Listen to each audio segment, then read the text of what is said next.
ça commence là. On s'équipe, ça discute, ça rigole, ça plaisante, ça magagne, ça déconne. Je vais pêcher avec la casquette officielle du Fly Shop. On est allé ce matin dans un Fly Shop et je me suis acheté la casquette. Et les deux guides qui sont là sont les gérants en fait du Fly Shop. Et c'est eux qui vont nous accompagner aujourd'hui sur la Lynx Creek. Petite rivière qu'on avait déjà pêchée il y a 3 ou 4 ans en arrière, on s'était bien régalé, mais là on est dans des secteurs en fait, ils ont ouvert un portillon et on a roulé au milieu d'un champ avec des vaches partout. Ils disent bonjour aux propriétaires, donc forcément c'est des secteurs qui sont pas privés mais quasiment, il faut être avec eux pour pouvoir y avoir accès. C'est tout l'intérêt d'avoir des guides de pêche dans ces pays où ils ont vraiment la clé du bouclard, quoi. Ils ont la clé de tous les espaces au bord des rivières. On va voir ce que ça va donner. Quel début de matinée, Didier? Qu'est-ce qui s'est passé? Raconte. Ah ben, ça voulait pas mordre. Hein. Ça voulait pas mordre. Mais bon, là ça a mordu du coup. C'est parti. Et c'est quoi, hein? Une arc? It's rainbow or cut? Bien. Arc-en-ciel. Un rainbow. Oh putain, c'est énervé. Elle s'énerve, hein? C'est pas un gros poisson, t'as vu Didier la misère qu'il te met? C'est bon ça, hein, quand même, hein? Ouais, il m'a échappé. Cool. Il va la mettre à l'épuisette, hein?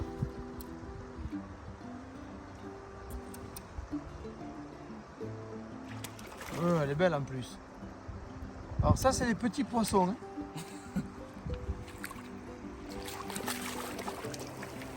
Yes! Bravo Didier! Alors Jean-Luc? C'était au premier lancé. Oh, c'est une cut! Ta première cut!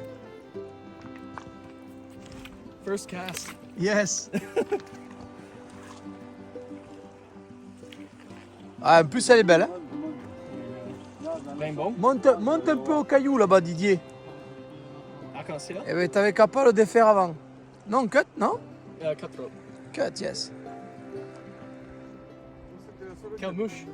Yes! Bon, t'as fait le poisson là, j'en ai vu pour attaquer, t'as la pelouse à pas Voilà. Oh! Voilà sur quoi on démarre.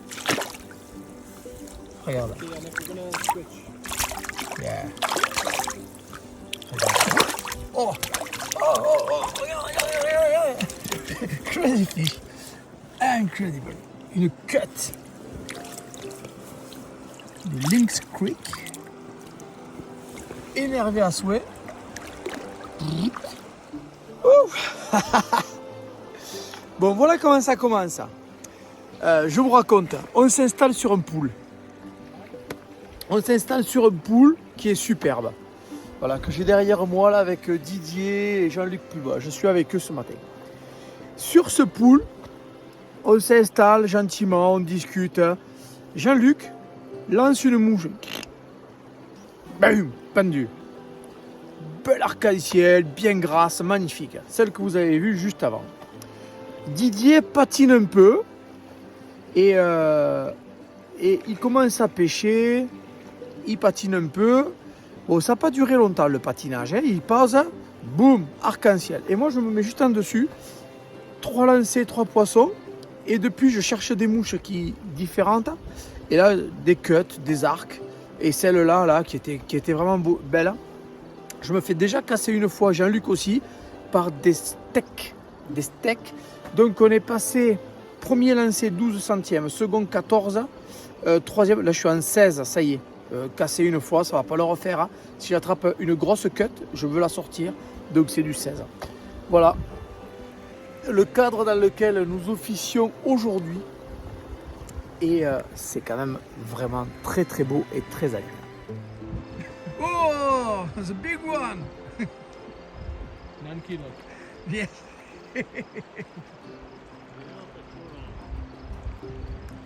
On est toujours sur le même poste. Ça fait 2 heures. Et ça s'arrête toujours pas. cutthroat, arc-en-ciel. Il y en a partout. Il y en a partout. Et là, c'est les voyages à l'étranger, c'est aussi l'occasion de pouvoir capturer des nouvelles espèces sur cette rivière spécifiquement. Et enfin, un peu partout ici en fait. Il y a aussi quelques boules. Ça, je ne sais pas si on en capturera.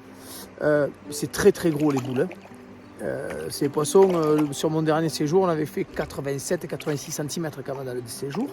Et qui sont très piscivores, elles bouffent des gros streamers. Et c'est peut-être pas l'ordre du jour du séjour. En tout cas, ce sera une opportunité si ça se présente, mais pas une recherche systématique. Par contre, il y a un poisson qui est très rigolo à capturer ici. C'est une nouvelle espèce que j'ai mis au compteur lors de mon dernier séjour. C'est le Rocky Mountain Whitefish. C'est une espèce de corégon d'eau vive qui ressemble à nos ombres communs, mais qui n'a pas la grosse nageoire. Je vous montre ça.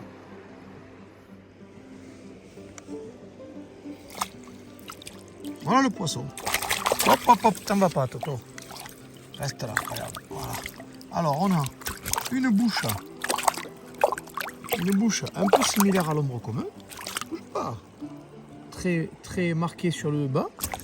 Un œil un petit peu en forme de goutte d'eau aussi. On a une adipeuse. Si vous regardez bien au-dessus, c'est nerveux. Au-dessus de la caudale, là, il y a une adipeuse. Et la couleur rappelle bien celle de l'ombre commun. Allez, je vais le laisser partir. Vas-y, Toto. Voilà.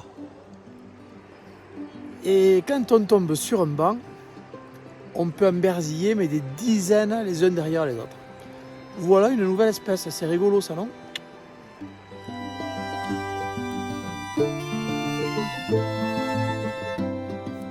Voilà la particularité de cette truite, la cut. Elle a une grosse tache sous le manteau et sa robe est juste parcelée de points. Elle est juste parcelée de points comme ça qui se lissent un petit peu au milieu du corps et qui reviennent à la caudale. Honnêtement, pour moi, c'est le poisson à venir pêcher ici une fois dans sa vie, quoi. Et aujourd'hui, on est sur la Lynx Creek. On fera certainement d'autres cours d'eau en Alberta autour. Mais après, on va sur le paradis qui est la Elk River. Mais ça, c'est la suite du programme. Et là, papa, il n'y a pas de poisson là? Viens tomber à go. Regarde-moi ça. Ça, c'est du poiscaille. Ça, c'est du poiscaille. Ça, c'est du plus de 40. Et pour la rivière, c'est vraiment pas mal. Hop, elle est partie. Voilà. Belle remise à l'eau. Et ça, c'est du poisson, papa. Oui, monsieur, ça, c'est du poisson. Oh, que ça me fait plaisir. Génial. Et Jean-Luc Berzille. Arc-en-ciel, Jean-Luc? Là, je suis occupé. Ah, génial. Bravo, Jean-Luc. Ouh, elle est belle en plus.